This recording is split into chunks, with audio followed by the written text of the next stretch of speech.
The summer heat hung heavy over Pennsylvania, and the smoke of gunpowder made the air suffocating. The cries of the wounded mingled with the deafening sound of muskets and cannons. Now, close your eyes and imagine. You are on top of a rocky hill, called Little Round Top. In front of you, hundreds of enemy soldiers prepare for another attack. Behind you, there are no immediate reinforcements, no more sufficient ammunition, no place to run. If this hill falls, the entire Union Army may be surrounded and destroyed. And at the center of this whirlwind stands not a career general, not a warrior born on battlefields. It is a professor of literature used to teaching rhetoric and philosophy. This man, Joshua Lawrence Chamberlain, had never imagined he would become responsible for holding the fate of an entire nation in his hands on a single day. At that moment, all eyes turned to him. Exhausted men, covered in sweat and dust, awaited a decision, and Chamberlain had two choices: wait for defeat to arrive slowly, or order the impossible. This is the story of how a scholar became a soldier, of how a professor of languages turned into a hero of the American Civil War. A story that shows how courage is not born from muscles or military ranks, but from the ability to take risks when the entire world seems against you. Today, you will learn about the journey of Joshua Lawrence Chamberlain, an unlikely man who saved a battle, helped save a war, and left a legacy that still inspires leaders, soldiers, and ordinary citizens to this day. Before the war, Joshua Lawrence Chamberlain seemed destined for a completely different life. Born in 1828 in Brewer, Maine, he grew up in a simple family, surrounded by religion and the values of New England. From an early age, he showed interest in books, languages, and the art of teaching. Chamberlain studied at Bowdoin College, an institution that had already produced other notable figures such as writer Nathaniel Hawthorne and poet Henry Wadsworth Longfellow. It was an environment where critical thinking and literature shaped young men to become intellectual leaders, not warriors. After graduation, he pursued theology and even considered a religious career, but education called more strongly. He became a professor of rhetoric and modern languages at Bowdoin, and his gift for learning new languages was remarkable. He spoke Greek, Latin, French, German, and Spanish fluently. His students saw him as calm, analytical, and devoted to the written and spoken word. Imagine that scene: a professor surrounded by books, blackboards, and philosophical discussions about ethics and society. Nothing suggested that one day he would become a military commander, facing musket and cannon fire in one of the bloodiest battlefields in American history. But in 1861, when the Civil War broke out, academic life seemed small before the great national crisis. The country was divided. On one side, the Confederacy defending slavery and secession. On the other, the Union fighting to preserve the nation. For many, it was just a distant political conflict. For Chamberlain, it was a moral question. He deeply believed the Union must be preserved and that slavery was incompatible with the ideals of liberty and equality. His family tried to dissuade him from enlisting.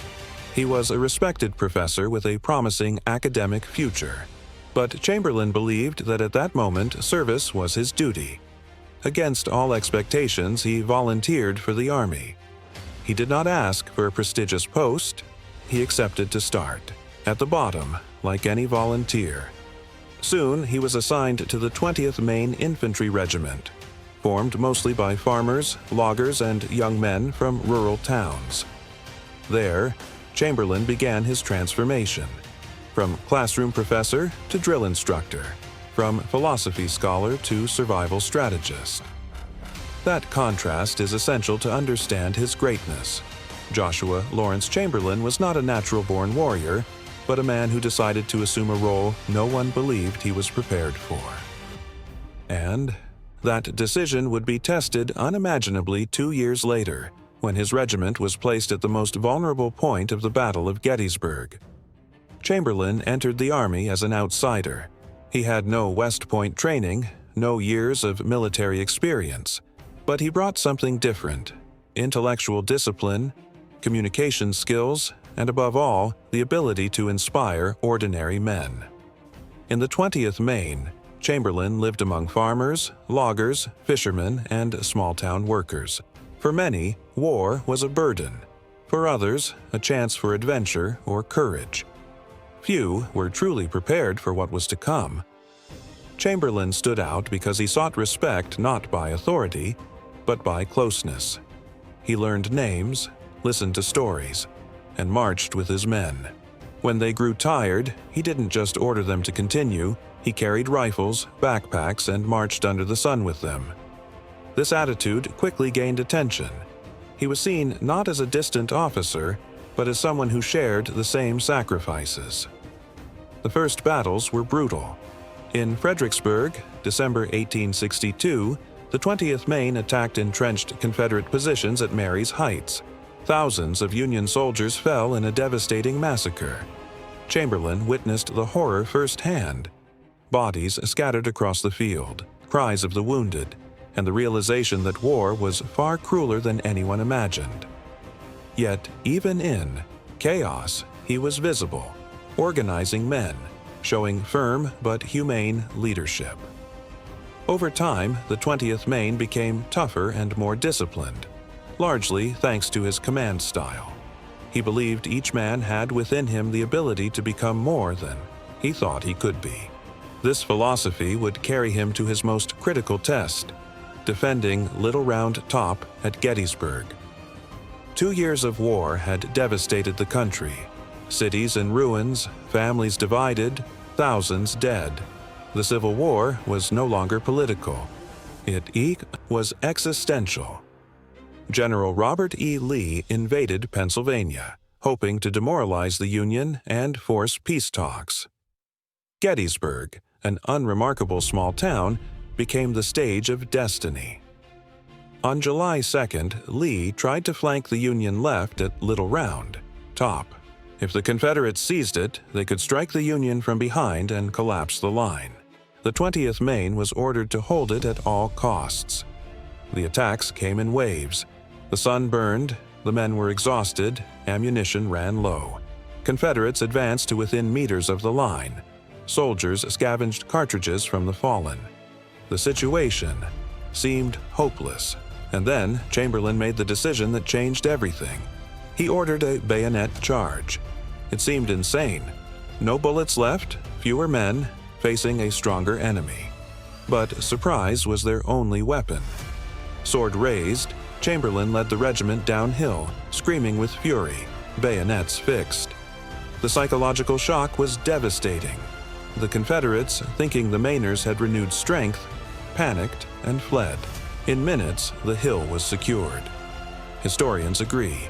If Little Round Top had fallen, Lee might have won at Gettysburg, and perhaps marched on Washington. The course of the war might have been entirely different. That day, a professor of literature saved the Union. A year later, in Petersburg, Virginia, Chamberlain again proved himself. Ordered to lead a frontal assault, he was shot through the hip and lung, left for dead. Yet, bleeding heavily, he refused to abandon command, urging his men, "Hold the line at all costs." General Grant promoted him on the battlefield, believing it would be his last honor. Against all odds, he survived. Doctors said he would never walk again. Months later, still limping and in pain, he returned to command. Petersburg showed not only his strategic courage but his resilience, the refusal to quit even when his body was broken. When Lee finally surrendered in April 1865, Chamberlain was chosen to oversee the ceremony. He understood the moment was not only military, but symbolic. The nation had to heal. So when Confederate soldiers marched to surrender arms, Chamberlain ordered his men to salute. It was not weakness, it was respect. Many Confederates, moved to tears, saw it as dignity amidst defeat. That single gesture turned Appomattox into more than a surrender. It became a symbol of reconciliation. Despite lifelong pain from his wounds, Chamberlain returned to Maine, where he was elected governor 4 times. Later, he became president of Bowdoin College.